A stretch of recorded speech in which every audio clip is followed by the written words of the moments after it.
Hello, and welcome to the Tennessee Informer. I'm your host, Dave Vance. Thank you for tuning in tonight. Our guest tonight is Richard Archie, West Tennessee Director of the TFA. But first, it's time for updates and announcements. If you have an announcement from a conservative organization that you would like announced on this show, please send the information to tninformer.tv@gmail.com the Friday before the show. For good conservative talk radio, tune in to 105.3 WDXE Radio in Lawrenceburg from 5 to 6 p.m. on Monday for the Kip Capley Show, and Wednesday from 5 to 6 p.m. for the local GOP radio show hosted by the chair of the Lawrence County GOP, Brandon Taylor, and Lawrence Sutton, the secretary of the Lawrence County GOP. And now on Fridays with free speech news featuring Lawrence Sutton and Chris Morris for the chair of the Giles County GOP and an SEC member, also from 5 to 6 p.m. If you want our state to step up and push back on our overreaching, often unconstitutional federal government, visit tncss.weebly.com and learn more about the legislation we hope to get passed this session that creates multiple processes for nullifying unconstitutional federal actions. The SEC of the state GOP recently passed a resolution in support of this legislation, as have the county commissions in both Jefferson and Sullivan counties. More are in the works. Additionally, TNCSS has coordinated for Chris Ann Hall to appear live Saturday, February 24th from 10 to 12:30 at the Dynamic Ballroom and Performing Arts Center in Mount Juliet, Tennessee. This is a free event but limited seating, and you must RSVP. Go to the events tab on tncss.weebly.com for more details. Chris Ann will be focusing on the issue of nullification. Now to our guest. Richard Archie, as mentioned earlier, is the West Tennessee Director of the TFA and is the main citizens advocate for the TFA during the legislative session. He is not paid for his efforts and uses his vacation time to work to fight for our rights. He's been doing this for over 20 years and he does a great job. Richard, thanks for what you do and thanks for coming on the show tonight. Glad to have you here. It's my pleasure. It's always a good opportunity to come in and talk to y'all because we'll have a conversation about things that matter. I do a number of radio shows across the state, but when I come on with y'all, we're able to have a conversation about issues that are very important, and so I appreciate the opportunity. Well, thank you. And we do try to keep it relevant to things that are going on in our state and even in the country that people care about, or should care about anyway. One of the things that we've heard out of the Lee administration over the last few years is that he passed constitutional carry, that we have constitutional carry in Tennessee. But we really don't have constitutional carry in Tennessee, despite what the governor claims. You want to fill us in a little bit on that? Well, constitutional carry would mean that if you can lawfully possess a firearm, you could carry it. And in Tennessee, it's a crime still, even under the governor's so-called constitutional carry bill, for anyone to carry a loaded firearm or a club with the intent to go armed. It's a defense against prosecution if you have the enhanced carry permit. It's an exception if you've got the concealed carry, and it's an exemption if you're operating underneath what they call constitutional carry. But that's only for handguns. That doesn't allow for rifles at all. And, I've been pushing pretty hard for the last number of years to get Tennessee in line with the 42 other states in the union that allow you to carry a long gun loaded as a right. 4 more states allow it under permit. And 2 of those are California and Hawaii, if you think about it. Even the folks up in Illinois are able to carry long guns without having to have a special permit. Now, what happens, there are 4 states in the union right now that say it's a crime to carry a long gun, a rifle, or a shotgun. Those are New York, New Jersey, Florida, and Tennessee. So how could we possibly posit that we have constitutional carry in Tennessee when it's a crime, number 1, for you to carry a firearm, and number 2, you're disallowed from carrying long guns at all? That doesn't make sense to me, and it's something that we are pushing really, really hard to get changed in the state. Well, in addition to exemptions and exceptions that you mentioned, if you don't have the enhanced carry and you're relying on the governor's constitutional carry, you can't take that weapon in all the same places. Is that correct? That is correct. You can't carry in parks. You can't carry on greenways. You can't carry in recreational areas across the state. There are a number of different places that you cannot carry under the, even with the concealed carry permit, that you can carry with the enhanced. Now, enhanced carry permit is kind of like the new cornflakes, right? You got the same thing in the box, you just got a lot less of it, and they named it something different, the new super box or whatever. Under the enhanced carry permit, it's the same thing we've had since the inception of the handgun carry permit, which allowed you to carry open or concealed. Right.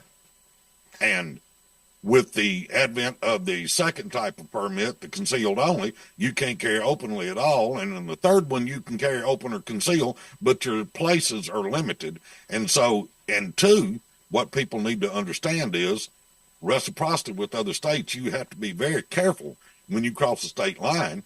If you don't have the enhanced carry permit, which requires you to actually go to a range, a number of states, and I don't remember offhand because until I travel, I don't check it.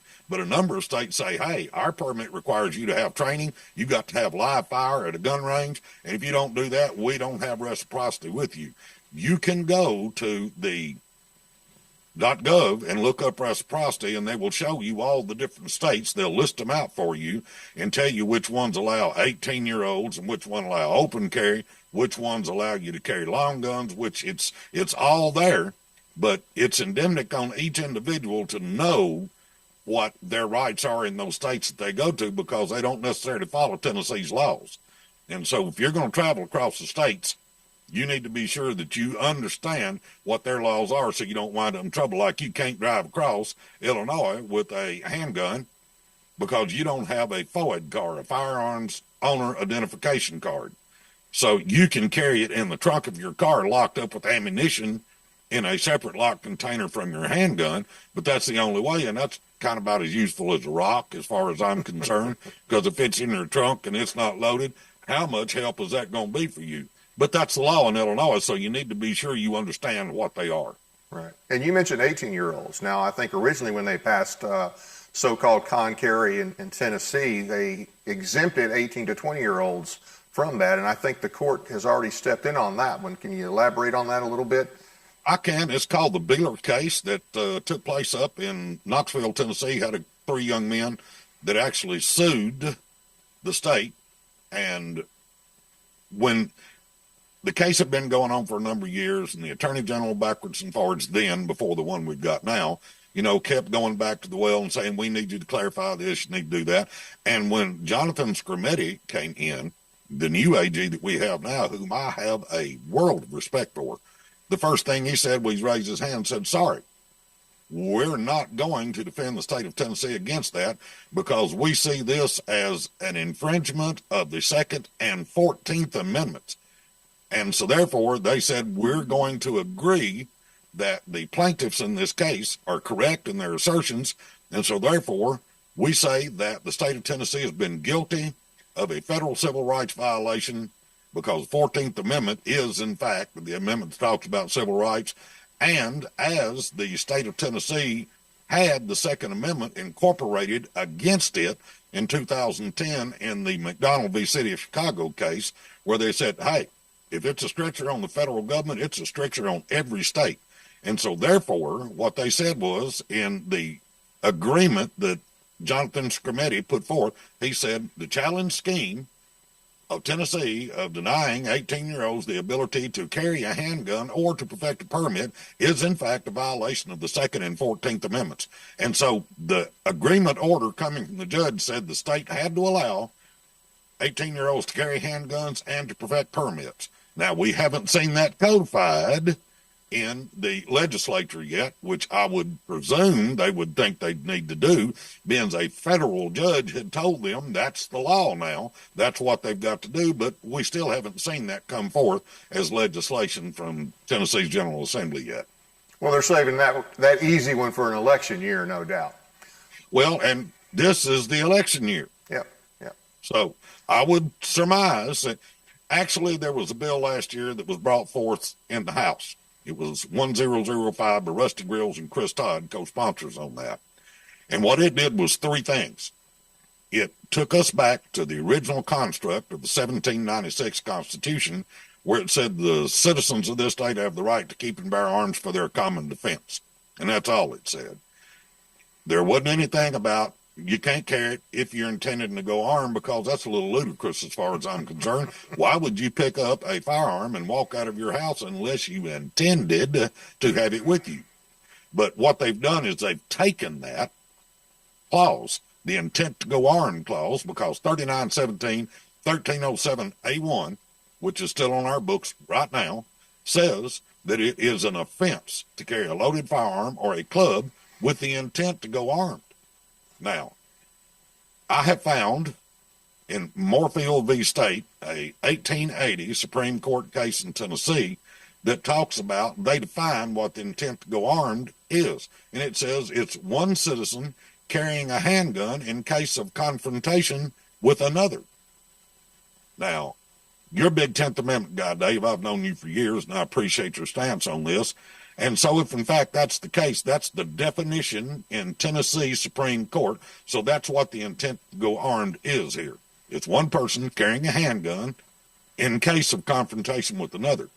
If we roll over to the Heller case in 2008, they decided, and they quote, and this is the thing that really amazes me on this, it's coming from Justice Ginsburg.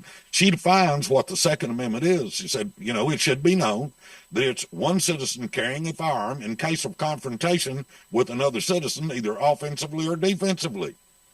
Now, if that's the definition that the federal government says is your right under the Second Amendment, how can we take the definition from the Supreme Court in 1880 and still say that's good, but it's still on our books?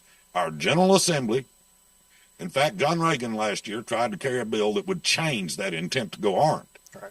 And he got all kind of pushback from the different departments originally, because I was there the day that he was going to run this, and they came in, told him, said, we're okay with this. And then somebody back on the telephone list got in touch, said, no, we're not good with that, because if you take away that, it's not a crime for the citizens of Tennessee to carry a firearm. And so they came back and said they weren't going to be okay with it, and it got all mixed up and everything. It is, in fact, unconstitutional what they've done with the intent to go armed, because what we have found in Heller, then in McDonald, and now in Bruin, which we want to talk about in a little bit, that we look at the enforcement of infringements on the Second Amendment differently today than we did prior to 2008. In the Bruin case, and what we now call the Bruin basis, if in fact the conduct of an individual, and this is a citizen we're talking about, implicates the Second Amendment, the burden then shifts instantly to government to prove that its infringement on their rights as implicated by the Second Amendment comport with historical tradition. In other words, what you have to do is you have to go all the way back to the time of the founding in 1791, and you have to find a law that was in effect that said you couldn't do thus or so, for that law now that says you can't do thus or so to be relevant or to be constitutional.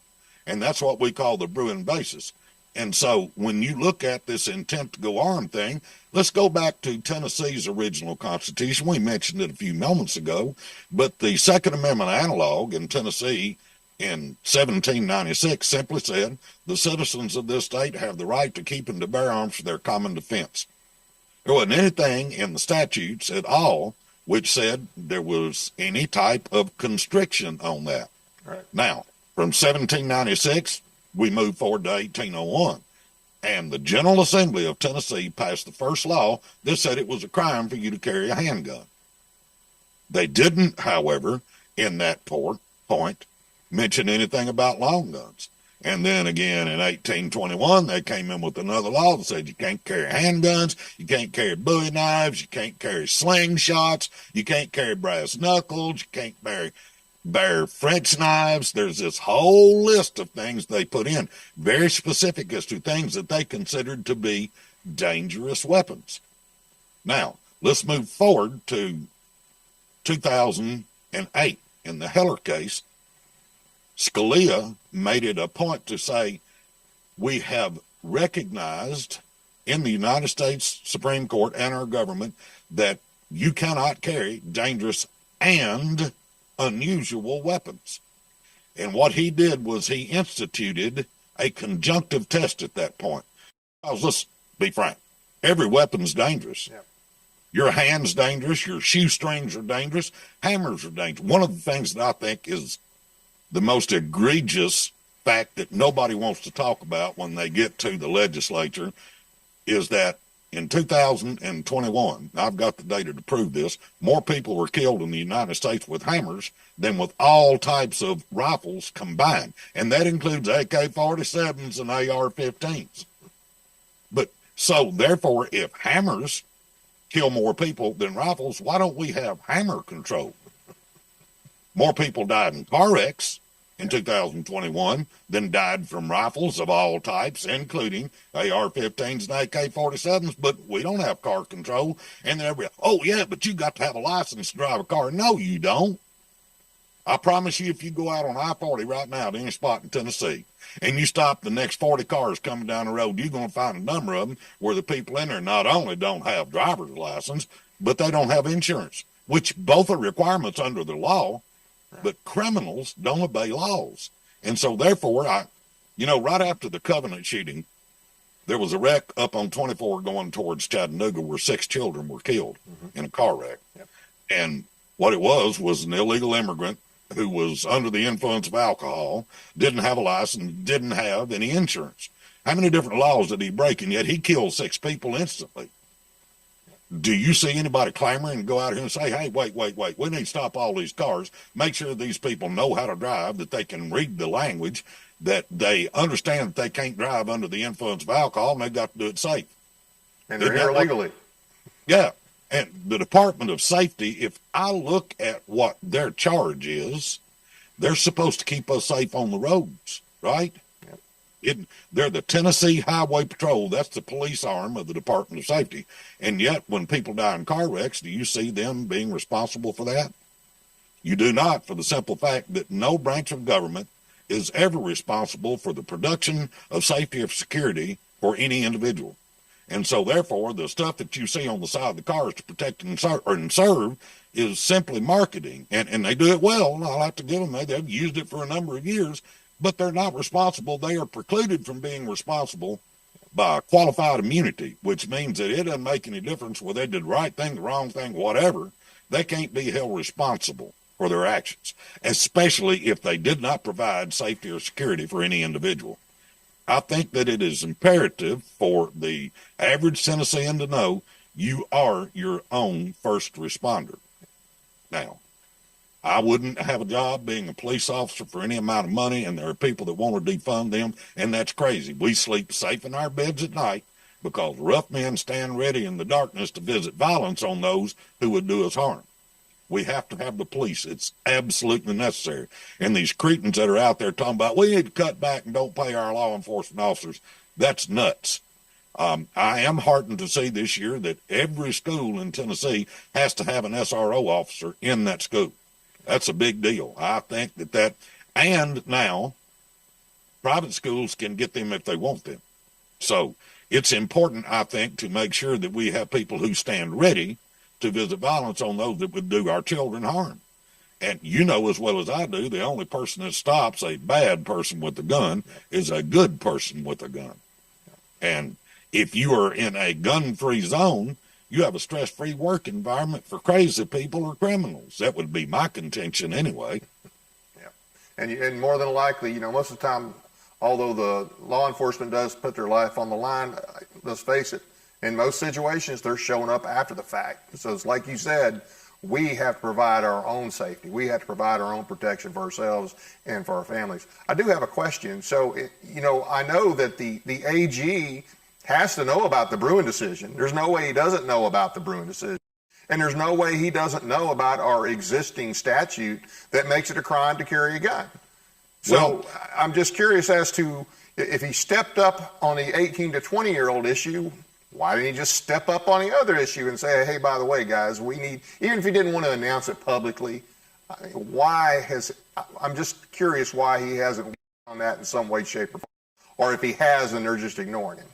Well, no, I don't think that he has at this point, because I'm pretty sure that the reason for that is there's actually a lawsuit in place right now. It's called Hughes v. Lee over in Gibson County, where we have a plaintiff who has sued the governor and the attorney general, and their contention is that it's unconstitutional to deny them the ability to carry a handgun in a park, irrespective of whether they've got a permit or not. And in that lawsuit, what the pleadings have been, I've read it pretty closely, I've watched it, and the oral arguments have been done, the merits have been offered, and so we're looking for a result of that sometime in February. But in that lawsuit, the plaintiffs have contended that the entire state of Tennessee is a gun-free zone. And if you look at 39-17-1307, A1 that's what it says, that it's an offense for you to carry a loaded firearm or a club with the intent to go armed. So even if you're sitting in your house, which is, and see, it contradicts everything, because the castle doctrine, they talk about that in Tennessee, there are 5 places under 39-11-611 where you don't have to ascertain what the intentions of an individual who shows up there are.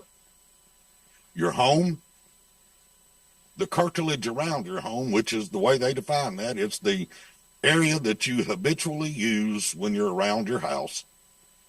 Your dwelling, and the reason they have that listed is because that's either a tent or a camper or something like that that's very akin to your home. So those are 3 things. Then your business, where you go to work every day. You don't have to ascertain if an individual comes in there and tries to do you harm, what his full intentions are. Or your vehicle. Now, in Tennessee, it's lawful for you to carry a loaded rifle or a loaded shotgun inside your vehicle. You can't get out with it, but in 2014, Tillman Goins went back and got it to where the passed legislation that said it's lawful for you to carry a loaded rifle or shotgun in your vehicle if you can possess it, as long as you don't get out with it. So those 5 places, you're allowed to use deadly force or the threat of deadly force if you perceive, if a rational, normal person would perceive that an individual who comes into those places presents a danger to your life or to your health, then you can use the threat of or deadly force to offset that. Right. And so if you've got a law that says it's okay for you to do that, and then you've got another law that says, but you can't carry a firearm to do it, doesn't that seem to be at odds with each other? Yeah. Yeah. I mean, it does to me. And so, again, like I said, the original construct of Tennessee, which goes back to the Bruin deal, was there a law on the books at the time of the ratification of our Declaration of Rights in Tennessee? And if it was, then it stands. And if there wasn't one, then you can't make it up 100 years later and say it's good. Because what they said in Bruin was, we don't care how important the government thinks an issue is. The only thing that matters is what was on the books at the time of the founding. Now, you talked about Scrimeti and why he doesn't reference the Bruin decision now. Let me tell you where he did reference it just the other day. He signed on to a comment to the ATF with 25 other attorney generals from across the states. And this is what he said. The proposed rule does not give sufficient treatment to this nation's important historical context, and it does not even mention Heller or Bruin. Given that those 2 landmark cases provide the standard with which all federal and state firearms regulations must comply, it is peculiar that they receive no mention in this proposed rule. This omission, combined with the stunning overreach of this proposed rule, shows that the Bureau has no respect for the Second Amendment rights of the citizens that it tries to regulate. Despite the proposed rule regulating conduct that implicates the Second Amendment, remember we talked about that, of the United States Constitution, the proposed rule does not at any point reference the term Second Amendment. This omission demonstrates that there was no attempt by the Bureau to comply with the Constitution. Now, if in fact our General Assembly has not attempted to comply with the Second Amendment, even though we know that in 2010, the Supreme Court, through the McDonald v. City of Chicago rule, incorporated the Second Amendment against the states through the Due Process Clause of the 14th Amendment. Why is the Attorney General not going up there and lighting these guys up at the General Assembly and said, hey, dudes, y'all are not even looking at Heller and Bruin. And if we're going to tell the ATF, a federal agency, that they have to do that, then you have to do the same thing. And so he's mentioned it. He signed on to a comment where he said this is the important part, and yet we don't have legislators in Tennessee, more especially in the Senate, I would suppose, who are even talking about this, believe it, or want to even hear about it. Well, I guess we'll see how that turns out this year, as far as that being brought up. It just bothers me that he hasn't, I guess, been more. But that's kind of it's a totally different topic. But the same thing. He's signed on to a lot of different suits against the federal government over illegal immigration. Yet, our state, and I understand he wasn't the AG then, but I know he's well aware that our state just 2 years ago passed legislation giving professional licenses to illegal aliens. So I don't know. It seems to me like he's missing the boat there on that one and on this one, but maybe he'll at least get them right this year.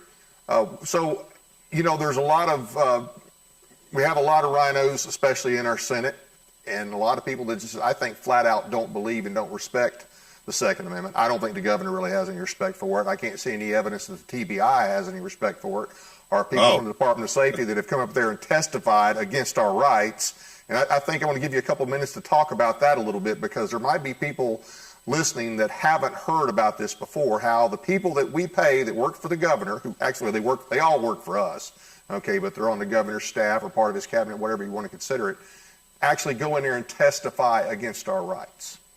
Well, we have, like the federal government, a division of labor basically within government. Right. And it comports with our Constitution. And you have to understand that the Constitution is simply a contract amongst the people. And what it does then is it sets out a list of written hiring practices for the people that we need to hire to actually make government work. And so what we do is we start out and we say there are three grand divisions basically within government. You've got the administrative branch, you got the legislative branch, and you've got the judicial branch. And we define what each one of those, we give them powers. They don't have them already. The Constitution tells them what they are. And so what it says about the governor is this, that he shall faithfully enforce the laws of this state. All right, that's his job. And so what he's got is a number of department heads that he hires then, and they work at his pleasure. But they're underneath the administrative branch. If you go over and talk about then what the legislature is supposed to do, they're supposed to do legislation. They're the ones that bring the bills to the floor, they debate them and decide what they're going to do, and then they pass them. The governor's part of that is he can either agree with it or he can veto it. Okay? So when the legislature puts an issue up and they go through the committee sessions and then it gets on the floor and they vote for it, when it comes to the governor in a jacket where it's had a proper majority of both the Senate and the House and it comes to him, he can either agree with it or he can veto it. What he doesn't have the power to do is to try to put his thumb on the scale of what the legislature does. Now, in Article 3, Section 11, it says he can, from time to time, if he feels it expedient, send issues to the legislature that he wants them to consider. But what it doesn't say in there is that he can take your tax money and my tax money and have his minions that work directly at his pleasure go over to the legislature and crawl up in a seat in front of there and testify that we don't think you need to do that. Yeah. If they get asked a question by a legislator, is it going to cost money? Do you think it's constitutional? Besides the fact that they've got right behind them a whole list of people that work for the legal department that are supposed to vet those bills before they ever get to the floor. Right. When the way it works is if you talk to a legislator and you've got an idea and he wants to run a bill, he has to send it to legal and they have to draft it for him.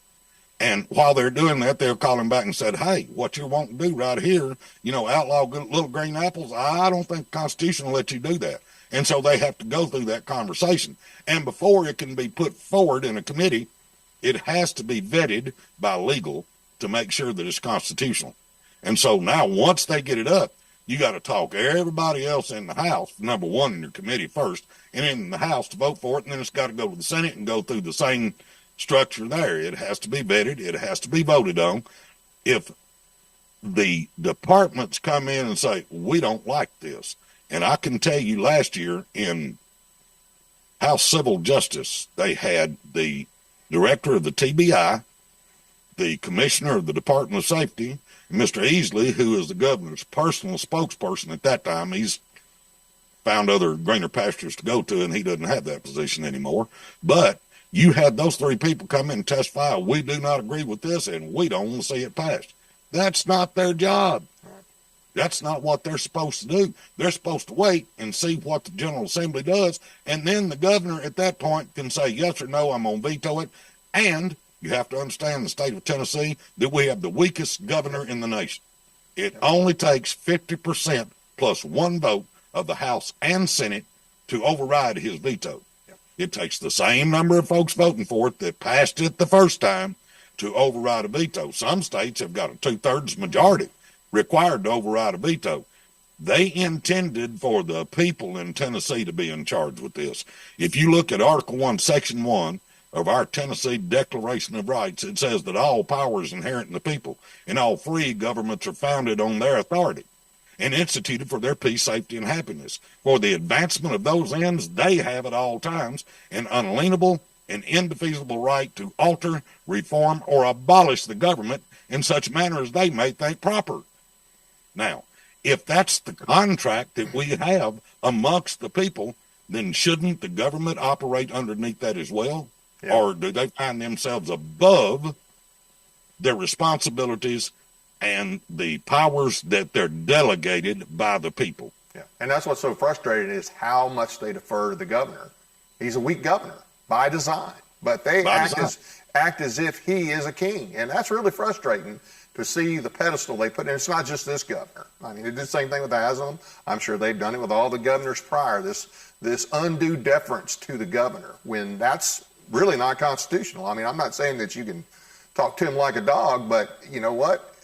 What his wants are not what you were elected to represent if you're a representative or if you're a senator.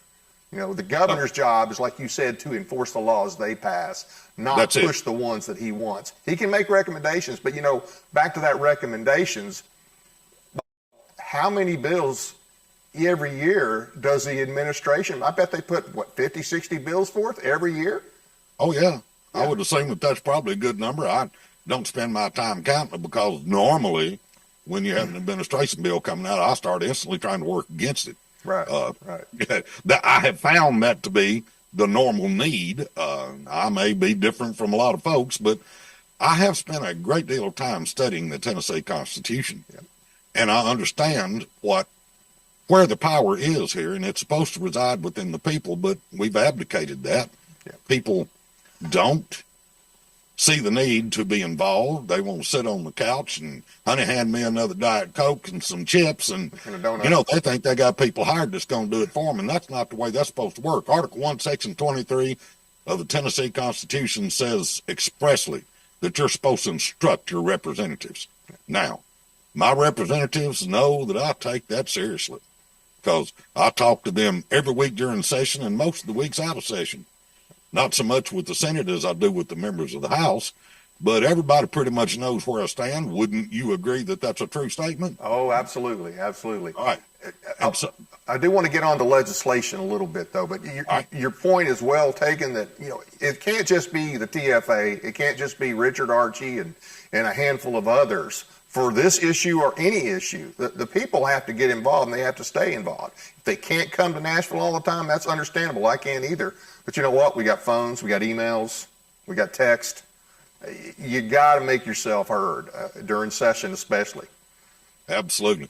And with TFA, we have invested some dollars that we gotten from our people. You know, we don't get paid. The Right. directors of the TFA take not one red cent from this. What we do is we put the money back into trying to help get good politicians elected and defeat some bad ones. And then we also do outreach to our membership.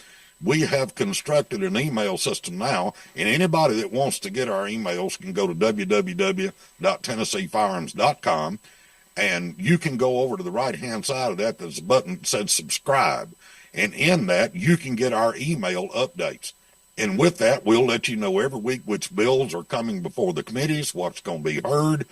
We'll also send out alerts to say, hey, we need your help in getting this passed, and you can simply put in your zip code, and it will tell you then who your representative and your senator are. We will give you the backbone of an email to send to them, and if you will go ahead and put your name and stuff in there, we will turn around and send that email for you. It's a great tool.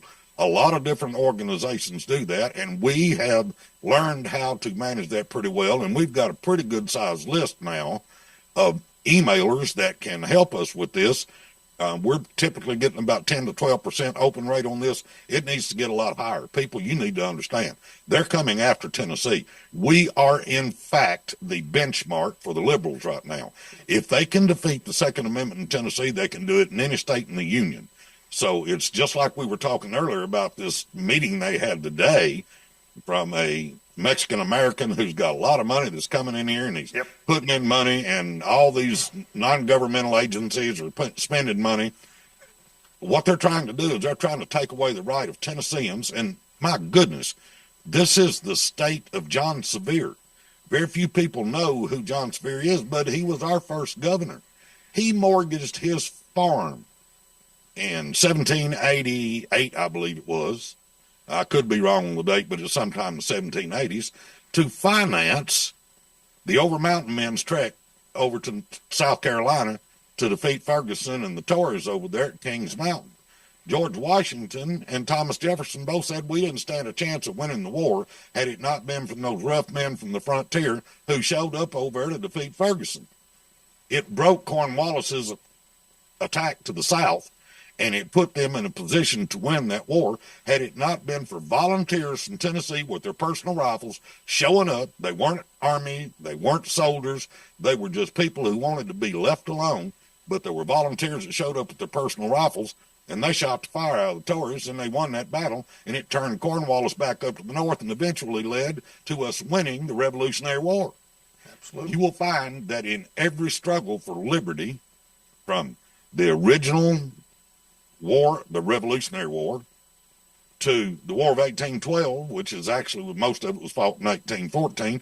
There again, you have a bunch of Tennessee volunteers that showed up and went with Colonel Jackson down into Alabama to fight the Red Sticks at Horseshoe Bend, turned around and marched over to New Orleans and defeat the best soldier that the British had at New Orleans. Had it not been for Tennessee volunteers with their personal rifles, we would not be the republic that we are today. We'd still be singing Hail to the Queen. And so, if in fact you have a state that's known for that, and you can take the ability of its citizens to keep and bear arms for their defense away from them, you can do it in any state in the Union. And that's what they're attempting to do right now. Yeah. All these people putting all these money up, all this mess that you're seeing everywhere about, oh my goodness, we've got to do something about gun violence. Okay, I've got a suggestion. Put the criminals in jail and don't let them out. I want to read just a little bit about this organization. This is from the Tennessee Star. And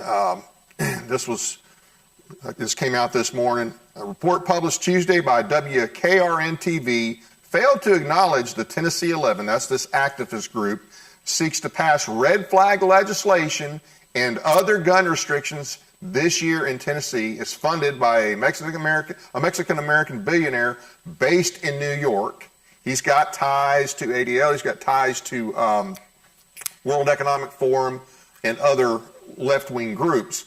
But they're calling for legislative solutions addressing gun violence and safety while upholding gun rights, which these people they don't even understand gun rights, much less how to uphold them.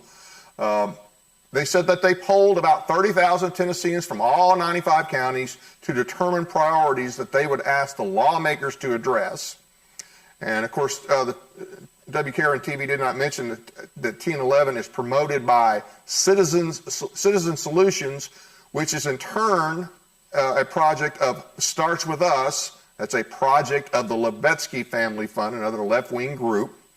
And let's see, this guy's worth about $5 billion. Well, let's see. If you've ever seen the Kind, it's the product called Kind, the candy bars or whatever. He sold it to Mars. He got like $5 billion. So he's got plenty of money to do this kind of stuff. And so he's an out-of-state guy, and he's teaming up with the Covenant families and other left-wing groups. And they're laying out, they want red flag laws. I think we were talking earlier, they want, and I think that must be on another thread, there's some other things that they want to do. They want the SROs to be more than just SROs. They want them to be like child psychologists and mental health experts and do all these other things that SROs are not designed to do. It's all the same liberal drivel that we see all the time. It's a lot of the stuff that we heard about back during the special session that the left wanted to get through. They're just pushing it again. And now they're trying to say that this is, hey, we took a poll, 30,000 people respond from all over the state, and this is what the people want. Now, of course, we know all the Democrats will be on board with this. A lot of the Rhino Republicans will be on board with this, and I'm sure Bill Lee has probably already sat down with all these people, even though a few weeks back he said he wasn't going to push anything. The first thing that popped in my head was, okay, he's not going to push anything personally. Somebody else is going to come in and push this with his full blessing, I'm sure. Well, one of the things that we have to concern ourselves with is this mental evaluations of school children. Yeah. As I understand this right now, under current law, they can't ask your children in a school questions about their mental health without a parental consent. But I don't think that matters to them, because one of the things that Bill Lee did last year, he said he was going to put a mental professional in every school in the state of Tennessee. Now, my question is, are they going to be going and talking to these children and say, hey, did your dad make you take the garbage out last night? Does he make you do your homework? Does that make you depressed that you have to do that? And if that child say, well, yeah, I am depressed about that, that gives them a diagnosis then that down the road, when you get ready at the proper age, lawfully, to purchase a firearm, they're going to say, nope, you had a mental evaluation back here that said you were depressed, and so therefore you're not going to be able to purchase a firearm or to possess one. Is that how they now intend to go about taking arms away from the people of Tennessee? They've tried it with us, but we haven't bowed or acquiesced to their desires, and so have they decided to go a different route and just get every one of these kids in school labeled as mentally deficient so that they can then say, hey, wait, when you're 14 years old, you said you was depressed, and now you can't purchase a firearm. Is that going to be the gambit? I'm concerned that it is.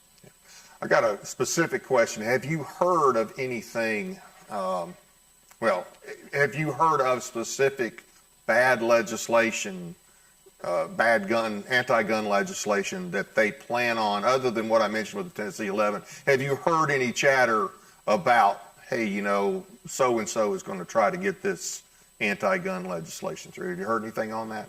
I have. One of the things that they're going to push with all their might is called secure storage. And so it's kind of like we were talking a while ago. If you're driving through Illinois, you have to have your firearm locked up in a locked container in your trunk, and you have to have it separated from your ammunition. It has to be in a separate locked container. They want to make sure that you and I have every one of our firearms in our homes locked up, unloaded, with ammunition in a separate location, locked up as well. Now, from what I've been able to discern, the average length of time that it takes for a crime to occur in Tennessee is a little under 2.5 minutes. The average response time for 911 calls to law enforcement is between 14 and 20, depending on where you're at. If you're out in the county like I am, it's probably going to be closer to 25 or 30. They got 7 guys on duty in all of Madison County, and if you go from one side to the other, it takes you 30 minutes to drive across there. Again, like we said a while ago, you're on first responder. But if they make you, if there is a law that says that you have to have your firearms locked up in a separate container from ammunition, and they both have to be locked, how long is it going to take you to access those weapons, to get that ammunition out, to get that firearm loaded, and to be ready to repel a home invader. Not any more than it would right now, because I'm not going to do it. Not any more than it will right now, because I'm not going to do it. And I'd say a lot of other people won't. But here's the thing. What they're trying to do is they're trying to make us all criminals. Yep. And what they're trying to do is punish the law-abiding for the sins of the guilty. Absolutely. But they got a name for people that would fall for that tripe, and it's called a victim. Yeah. Because by the time you can put all that together, you're going to be a statistic. Yep. And so that's one of the things that they're pushing hard. There are some Republicans who purport to be conservative that have already agreed to sign on and help push that legislation. And not only, I mean, you see what's going on like in Shelby County. They're wanting to exempt themselves from the state laws with respect to firearms, saying you can't have the governor's or constitutional carry is not valid down there. They can't do that. Our statutes already say that if it comes to the Second Amendment, that the state takes precedence over everybody else. The counties and the cities cannot pass independent laws for that. And so what they're trying to do is to set aside the statutes and the Constitution of Tennessee right now by trying to impose those regulations. Is that secure weapons bill, is that the one that Representative Faison was pushing? Is he the sponsor you're talking about, or do you know? He didn't push it. It was Caleb Hemmer that was carrying the bill. Caleb Hemmer will carry that bill again this time, but Faison said we needed to have a conversation about it. And so he had him take it off notice so that it wouldn't get killed in committee that day and be dead for this year. And so, he said, we won't talk about it. And so that means it's still alive. We're still going to have to deal with that this year. So Republican leadership kept that bill alive. That is correct. That's Faison. That's correct. Okay. Pants, also known as Pants, right? That's the guy that tried to pull the referee's pants down in a basketball game? I've heard that. Yeah. I read that. Yeah. Yeah. So, but across the board, we have a number of Republicans up there. And here's the thing.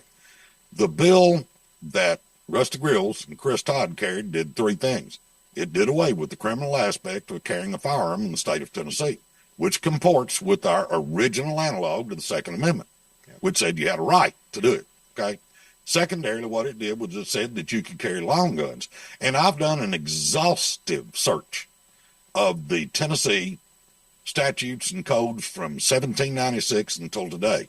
And what I find, and nobody has told me that I'm wrong, I've purported this to a number of legislators and to some other groups to say that the first time that I find a law that says it's a crime for you to carry a long gun in Tennessee was in 1989. Now, that to me does not comport with historical tradition from 1796. But yet here it is now, 1308. It's 3917, 1308 makes it a crime for you to carry a loaded long gun, doing anything but hunting, and you got to have a license to hunt. You got to have permission. You got to go pay the state some money to do that, or to be sport shooting like at a range or something like that. But you cannot carry that firearm for your personal protection. This is Tennessee. Where in the world did they get the idea that it was okay to say that it's a crime for a Tennessean to carry a long gun, when they have stood time and again on the courthouse steps of Nashville and said, please bring us your weapons. Come and help us defend this republic. They're after us, and we need you to come in. You individuals in the militia, you need to show up with the arms that a militia person must keep at his home. And even if you go back and look at what Scalia said in the Heller decision, he said, you talk about the M16 rifle.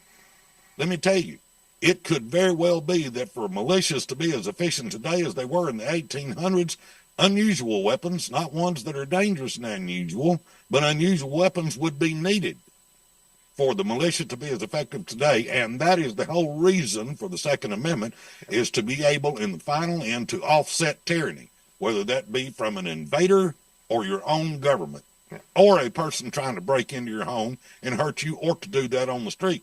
Now, what they said in McDonald and Bruin is that you have a right to carry that firearm in public. So if you take what they said in Heller, that you have a right to carry a firearm in case of confrontation with another, either offensively or defensively, and then you take and move it forward to 2010 when they said, and by the way, we're going to incorporate the Second Amendment against the states, and then you go to 2023, and what they say is now we're saying that you have that right to carry that firearm outside the home in case of confrontation. Where does the state of Tennessee come off with saying that I can't do that? Especially in a day and age when our federal government is leading an invasion at our border, and all these bad actors from all over the world are in our country and they're in Tennessee, and yet they don't want us to be able to defend ourselves, and they're not going to be there to protect us. But it's not the job. Right. It absolutely, I can show you 10 different Supreme Court cases that say law enforcement and government is supposed to maintain general order and to arrest criminals when somebody tells them that they are. But they owe no statutory or constitutional duty to provide safety or for security for any individual. Now, if that is in fact what the Supreme Court has said on numerous occasions, that means that in fact you are responsible for your safety and security. And so therefore you are your own first responder. And if you're not prepared for that, you are a victim. Any other particularly bad legislation that you've heard about coming down the pike this year? Well, I know they're going to try to rerun the red flag laws. They're going to try to parse it under a different nomenclature, if you will. Right. But here again, it's going to be that what they'll do if somebody finds that, you get called in, tell the popo that, hey, I heard him talking 5 years ago about the fact that he wanted to shoot a school up. Then what they do is they get a warrant. They come kicking in your door at 2 o'clock in the morning, shoot your dog, and take your guns and leave you in the general public. And so again, if we're looking at what do people use to murder folks with, well, crimes of opportunity use hands and feet and hammers and shoestrings and chainsaws and knives and hatchets and tomahawks and axes and baseball bats and just all kind of stuff. But you know what you can't do? If you've got that person who we've already adjudicated is a danger to himself or somebody else, and you've got them incarcerated, they're not loose on the general public to cause them harm. And the only time the government is responsible for providing safety or security is when you're in their custody. And that leads me to another instance that I think is an egregious violation of our rights in Tennessee, is that we have a statute that says that you can't carry a firearm to a courthouse now in Tennessee. There was never a law on the books that said you couldn't carry to the courthouse until 2016. And the law at that point said that you could not carry into the courtroom. Right. And so you got a lot of courthouses in Tennessee where you got one courtroom upstairs and all the offices for where you buy your license and where you get your deeds and where you pay your parking tickets and all those things are downstairs. But now law in Tennessee says that you can't carry a firearm into that. And so therefore you have to leave it in your car when you get out to go into the courthouse. Now we're paying from your tax dollars and mine, the director of the TBI, who, by the way, under scrutiny from legislators when we were talking about this 1005 in the House about long guns, he said, no, I don't think Heller went that deep. I don't think he dived that deep when Heller said that, hey, by the way, the Second Amendment protects every arm that's in common use, not just those that were in use at the time of the founding, but all of them that are in common use now. And I want to make sure that people understand this. There was a Supreme Court case in 2016. That's after Heller in 2008 and McDonald in 2010. It was called Catano v. State of Massachusetts. And a woman was arrested because she had a stun gun in her purse. She couldn't carry a handgun because they didn't allow that up there. So she purchased a stun gun. And they arrested her. And it went all the way to the Supreme Court, and the Supreme Court at that time said, wait a minute, we have to look back at the Heller decision. What we find right now in the United States, there are 200,000 stun guns in the hands of private citizens. Therefore, they're in common use, and they're protected by the Second Amendment because they fall under they're not dangerous and unusual, because if they're in common use, they're not unusual. Right. And so we look forward today to a number of different cases, especially in California. There's some great cases out there where the state of California said that not only can you not carry in what they call sensitive places, but you can't possess and own an AR-15 or any semi-automatic weapon. And they've had, in Miller v. Bonta, which is a case out there, it's been decided twice because the Supreme Court sent it back from the Ninth Circuit, and they sent it back to the guy that heard it the first time. And he simply said, you know, there are 24.4 million AR-15s in private hands in the United States. Last year, looking at the number of deaths or crimes that were committed by rifles, it was less than 0.00001% of the crimes or deaths committed in the United States by long guns of any type, or rifles of any type, much less AR-15s.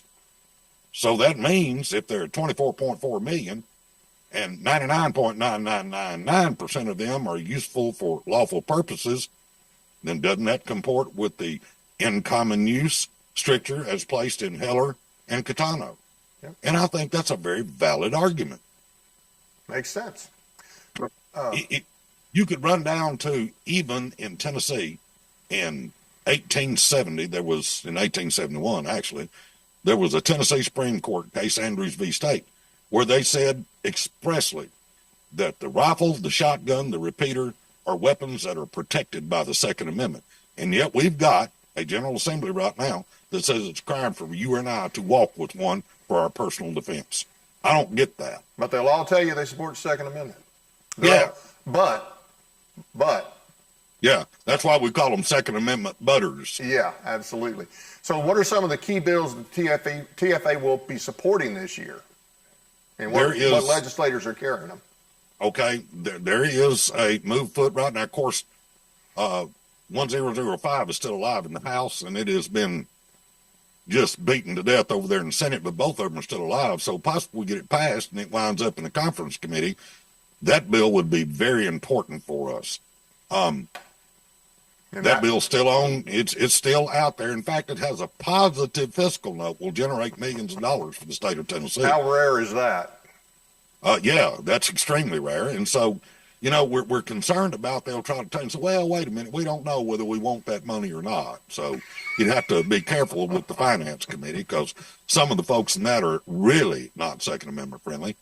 A second bill that I have heard is going to be filed next week. Hold on. That bill, just to clarify for everybody, that bill would do away with the intent to carry statute.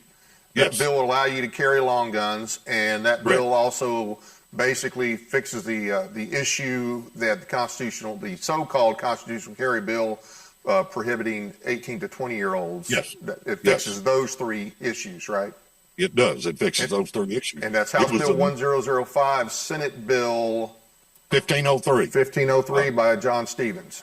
John Stevens carried it, and Brent Taylor from Memphis amended it so that it's worse than the laws that we have on the books now. Yeah. And so the only chance that we've got to get that corrected in the Senate would be for somebody to put a friendly amendment on it in finance, because it's already passed out of the Senate Judiciary Committee. So it can't be amended again in Senate Judiciary. It would have to be done in finance, and I think the chances of that are slim to none. We have made suggestions to those individuals who have strength in the Senate to do that, but I don't know that they're going to. Our best hope for that is to get it passed out of the House and the Senate, and then to wind up with the right people in a conference committee to wind up with a good bill coming out of that. The other issue that I think is of vital importance is that there's a move afoot. There's a legislator who talked to me today that is going to put forth a bill that would make us comport with Mississippi and Kentucky and Alabama, that if you have the enhanced carry permit, you can carry past signs. Now, what that would do is, if in fact they notice that you've got a firearm concealed and they ask you to leave, you would still have to, or you would be guilty of criminal trespass at that point. But a number of states already have their enhanced carry permits allow for you to carry past signs. That's vitally important as far as I'm concerned, because I have sent notifications to a number of representatives, including the speakers of both houses, that if you look at what the federal government says, that public conveyances are those institutions where you hang a shingle out and invite the public in. And so the argument in Tennessee is, oh, no, if you've got a store, that's private property. But that store also can be told how high to put the light switches in it, how many parking spaces they got to have outside, and what kind of shrubbery they've got to have, how much light they can have inside, how number of customers bathrooms they've got to have for handicap.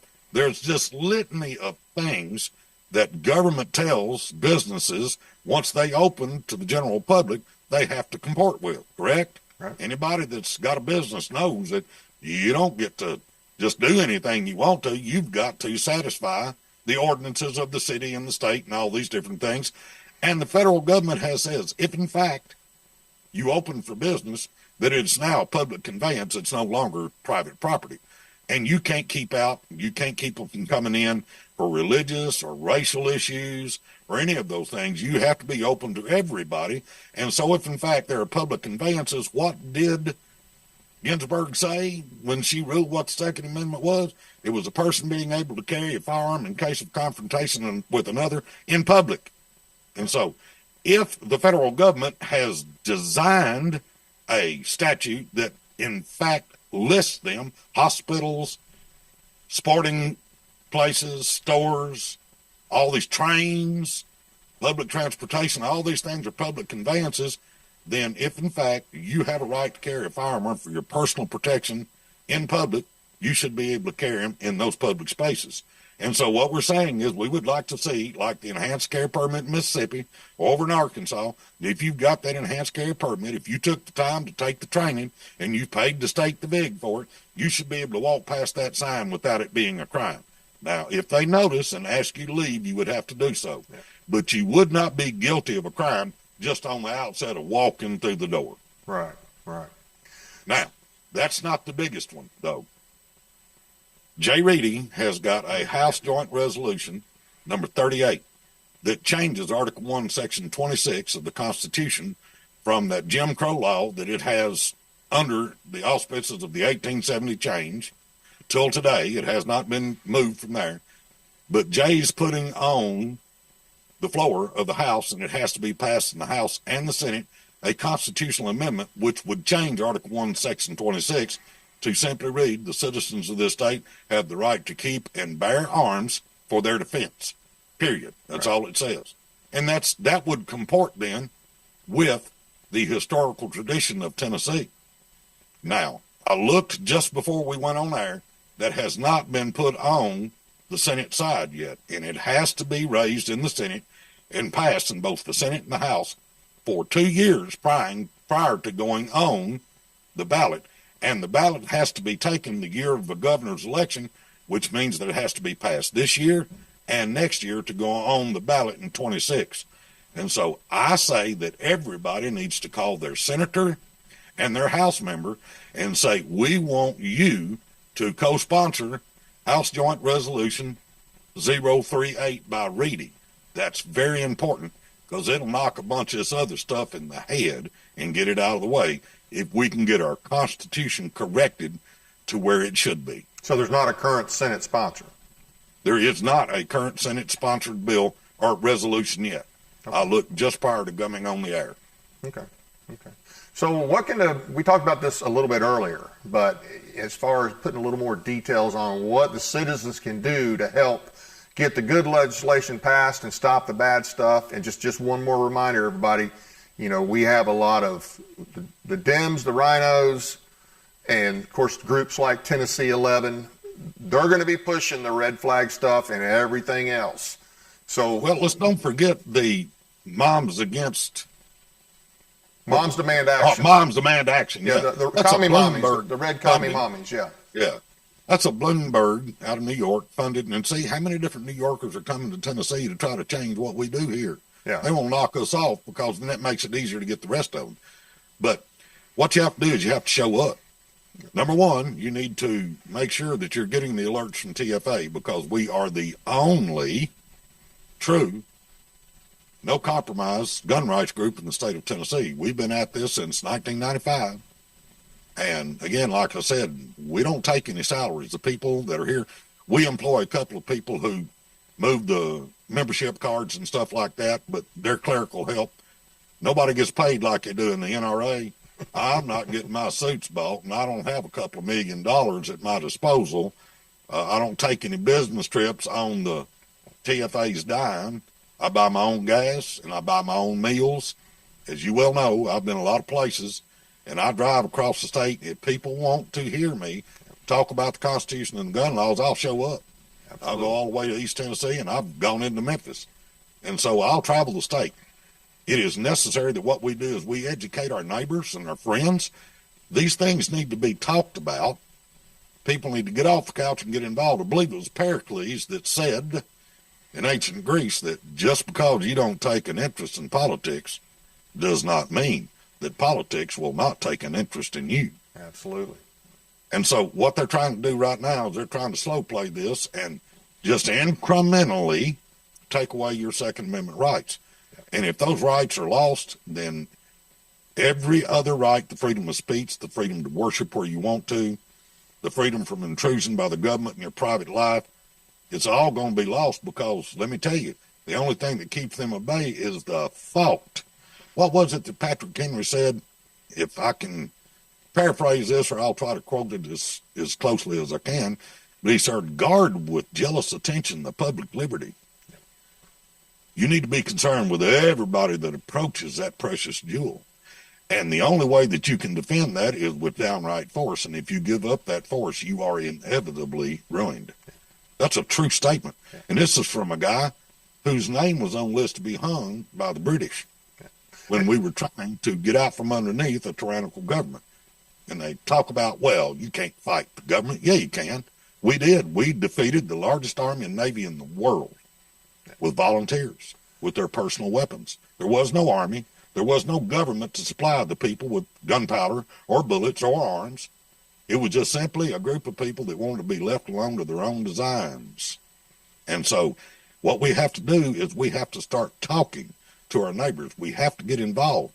If you've got a good candidate in your district that's running for office, support that candidate.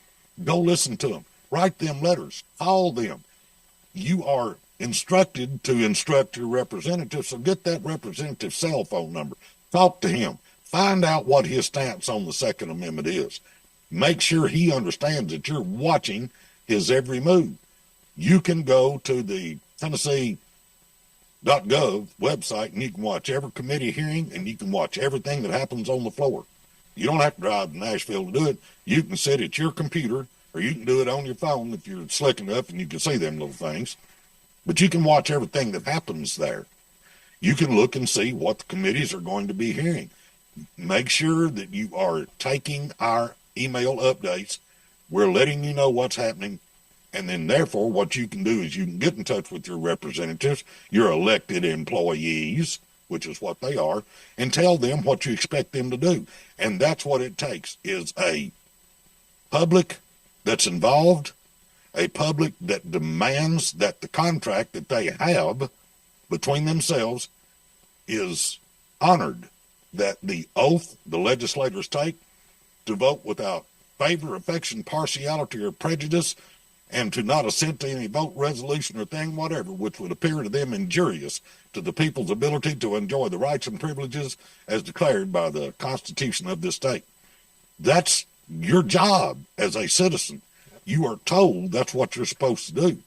I take it seriously, and I know you do, but we need a lot more people helping us do that, because the commie mommies and the Bloombergs and this cat from Mexico out of New York, they're going to spend the money and they're going to show up. Yep. You saw them bring all those kids up there. Oh, yeah. Just opened up the schools and brought the kids in and created total chaos in our legislature to try to set aside the Constitution of this state and of the nation. Yeah. If they're not hearing from us, they're going to be hearing from them. Okay, that's absolutely bottom true. line. And I understand the people that work can't be up there all the time, but we got phones, we got email, we got text, and if you have a chance on key votes, be up there. That's right. Bottom, you got to treat our legislators, and we do have a few good ones, not very many, but you got to watch them like you would watch them if they were dating your daughter. You know, watch them like a hawk. Just stay on. Absolutely. And a couple thoughts. Go ahead. When I got the email from the producer and he said, if there's anything you want to show, get it to me by the Friday prior to. Next time I'll do a better job. I've got a picture taken of me in that committee meeting on 1005. Yep. I'm sitting in the middle of the room, yep, and I'm completely surrounded by Moms Demand Action. Yep, I've seen that picture. Yep. It's, there were two other people that I know of in that room. Robert Forbes was one of them, and bless his heart, he's been there so much over the years. But he's like me. He's getting a little long in the tooth. We need some younger people. Yeah. I mean, you look at all these duck hunters and deer hunters and everything. They think, well, it doesn't make no difference. They're not coming after our gun. Have you seen what they're talking about? They're talking about semi-automatic weapons. Every one of those Benellis and Beretta shotguns they use to duck hunt is a semi-automatic weapon. Yeah. Every one of them. The AR-15s, a lot of people use those to hunt with. I got a granddaughter who uses an AR-15 to hunt with. I purpose built it for her. It's the correct caliber, and it doesn't kick, and she's able to manage and use that very well. Yep. But what they're trying to say now is no semi-automatic weapons. You can't have any of them. Those things have been in common use since 1911, or actually 1907, when Remington put the first machine rifle out there that was a semi-automatic. Yeah. They have been in the lexicon of the United States since early. Look at the repeater rifle, the Henry rifle during the Civil War. Yeah. These things are in common use. They are protected by the Second Amendment, and they're trying to take them away from us on feelings, not constitutional issues, but because they think it's the right thing to do. Yeah. A couple of thoughts, and then we're going to have to close for the night. But you mentioned the founding generation. Well, I'll tell you what, the train of abuses that they mentioned in the Declaration, I think is actually small compared to the train of abuses we have put up with over the last 30, 40 years in this country. And if you think about what they're doing to us now, what they've gotten away with, and we still have our guns, think about how bad it will be if they're successful in taking them or further restricting them. I want to thank you, Richard, for coming on. Thanks for all you do. I saw that picture you mentioned where and that's, there's only that one picture, but that's not the only time you've been in that situation. So I really appreciate you. And definitely have you back on once the session gets to rolling and we got a little more clarity on the good and the bad and the ugly of the legislature. But if you'll stay with us till 3, I'm going to have to close out here. But I want to thank everybody. Say that again? Yeah. And I'm sorry. Take another look at the website, guys. This has got great information. Also, Richard's podcast that he does on specific bills and specific questions, you can also access through that through the TFA website. So it's a great site. It's a great organization. Like I say, there's no Wayne LaPierre's in that organization. All right, I want to thank everybody for taking the time to watch our program. Please be sure to hit the like and subscribe buttons as well as the notification bell to stay informed about upcoming shows. You can listen to us as a podcast on Spreaker. You can find all the audio-only podcast of your favorite episodes on our website, Tennessee Informer, or do a search for the Tennessee Informer on Spreaker.com, where you can also download the Spreaker app for Android or Apple phones to listen while you're on the go. We're excited to announce the Tennessee Informer podcasts are now available to listen to on iHeartRadio, Spotify, Amazon Music, Google Podcasts, and several other podcast platforms. There are many ways to watch and listen, so stay tuned as we grow and share the message. Please take a moment to check out and follow our Facebook page at Tennessee Informer. We'll be posting a lot of new updates and information, and we're also now on Twitter, at twitter.com/TNInformer. Share us with your friends so they can stay up to date on all the things that are going on in our state. Our guest next week will be Alex Newman, an award-winning international journalist, educator, author, speaker, investor, nationally syndicated radio host, and president of Liberty Sentinel Media Incorporated. He writes for the Epoch Times and the New American, among other publications. That's it for now. Good night from Paris, Tennessee, that is.